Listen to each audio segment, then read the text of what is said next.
Looking to your next game, is it all about plotting a path to get up there with Ross County at the top? Yeah, it's try to get some players fit, try to give them game time, but also keep the momentum as well. You know, we'll still go strong, but we'll make a few changes to the team because of, like the previous game, there's a couple of guys with some niggles, Conley and Pollard. See how they are, expect them to be back in for the game Saturday. There's a couple of ones that we feel that maybe just need a wee bit of rest before we're going to a tough wee run.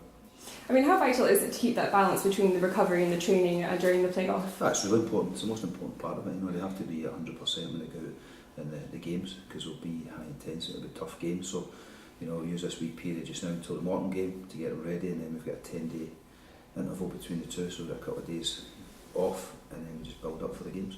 And do you get a sense that the players are still mentally fresh even this late in the season? Yeah, I do. Because I've said in the last few weeks that the players a majority of them haven't played a lot of games, and most of them came in January. You know, even the ones that have been here before and weren't in the team previously, you know, like McMillan, Stanton to an extent, Robson, so they're all quite fresh, you know, they're coming to this in good form. Thank you. Do you feel, Robbie, 3 wins on the bounce, are you kind of coming to the boil just at the perfect time? I hope so. You know, we have to make sure we continue that in the Morton game at Capel. You know, we take good support down as we always do. You know, they're in a situation where they're not going to go down, they're not going to go up. So I'm interested to see how they take the game on. But from our perspective, we've got a huge game, a huge few games coming up in 10 days' time after it, so we have to make sure that we're ready. Yeah, that's the thing, you can't really take your foot off the gas at all, can you? No, not at all. No, like I said, we'll make a couple of changes just to get some freshness and give guys some game time, but other than that, you know, we'll be strong and make sure we continue this wee run we're on. Yeah, you touched on it already, but you're going to have to wrap some of the key guys in cotton wool a wee bit just so that they're not at the absolute peak. There's a balance between the two, you know, you'd have to be careful that you don't, you know, you say take them away too much and then they lose up their match sharpness, so you know, we'll judge it day by day, training by training and see where we are with them, but it's, the most important thing is that they're bang on it in that first playoff game. Yeah, Morton probably with little or nothing to play for on Saturday, but you really can't say the same about Dundee United, although you are guaranteed second place. You know, there's that huge incentive for the boys of getting into your team for the playoffs. Yeah, it's continue building the momentum, but I think, you know, Jonathan, it's the last home game of the season, so I would think he would want to go on a high. You know, you won't be turning up and just getting turned over, so you know, we have to make sure we're ready for it.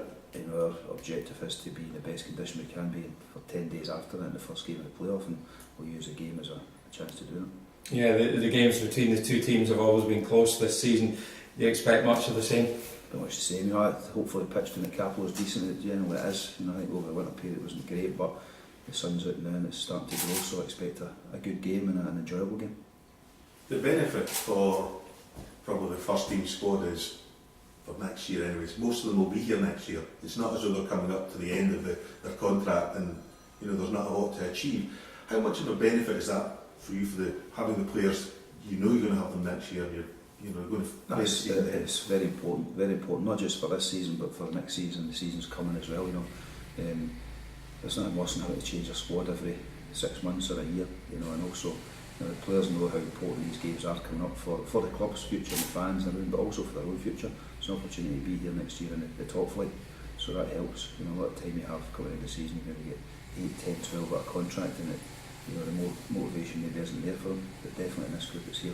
One of the players who's obviously is not contracted past the end of the season, Pablo Safranco, but there's never any problem with the commitment he gives to the club. Yeah, like Pav knows the situation, because you know, we've been in discussions with Tom quite regularly with him and Alberg as well, and he waits to the end of the season and see where we are, and he's got a decision to make as well. But I've said all along he's an Alberg player, and he played a lot of money for him, so they hold all the cards. When you go down to Morton on Saturday, as I say, it's an unusual kind of setup. You've still got fans standing in some of the areas, and it's an older type set. Is that approached differently when you go down there with the game being the last game of the season? No, not at all. No, I always enjoy going to the Capel, still do. I think it's a stadium that's quite tight, it's right on top of you. You know, if you get a good crowd there, it's a great atmosphere. And if it's a nice day, so I think it's one of the better stadiums if you ask me. Yes, it's not got the state-of-the-art technology, the seats everywhere, but it's a proper football stadium. I'm sure our fans will enjoy going down there, because I think it's a bar in the corner about 50 yards from the terrace, and so they'll more than enjoy it. We spoke earlier on with Carol Booth about this new setup where him and Jamie Robson, instead of vying for the full-back position, are playing together, and he was saying how well it's working. What was the thought process behind that? Well, we just felt that we needed a bit more balance further up the field. You know, we had the wide players were all right-footed, all moving inside, not giving us a lot of width. You know, we have Osmond Sosa, Franco Clark, even who all enjoy getting crosses into the box, and we felt that, you know, Robson gave us that for left back, but Booth does it overlapping wise as well. So if we could get the two of them out of the team, it gave us a real threat in that left-hand side. And I've been pleased with the way it's worked out. You know, the two of them kind of dovetail. One goes forward, the other will cover. So it's worked out pretty well so far. How is the team news for Saturday? Good. Yeah, they're all coming back. You know, Cornwell trained today with a view to hopefully getting some part of the game on Saturday, and everyone else is coming back. Freddie France trained, and Cammy Smith's been trained as well, so they're geared up as well. Just on the subject of Pavel, Robbie, you know, he said within the last few days that he's really happy here. He wants to stay here. He's settled in Dundee. How encouraging is that for you? Yeah, it's very encouraging, you know, because, you know, Pavel will have a big say in it. He won't have the full say in it, as in, you know, he's an over player. But I'm sure if he got the chance to came here and things could get done, and we'd want to come and we'd want to take him. But, you know, I've said all along, it's kind of out with our hands, you know, and also, you know, the way Pavel's playing. You know, he's a big asset for Aalborg, so we'll have to wait and see at the end of the season where we are with it. And I suppose getting goals featured by FIFA doesn't exactly help, does it? Yeah, well, it was great for Pav. You know, obviously you got a few Player of the Year awards on Sunday night as well, which is great for him. But you know, we just have to wait and see. Just make the most of him while he's here, because there's no doubt he's a great player and he's been great for us this season.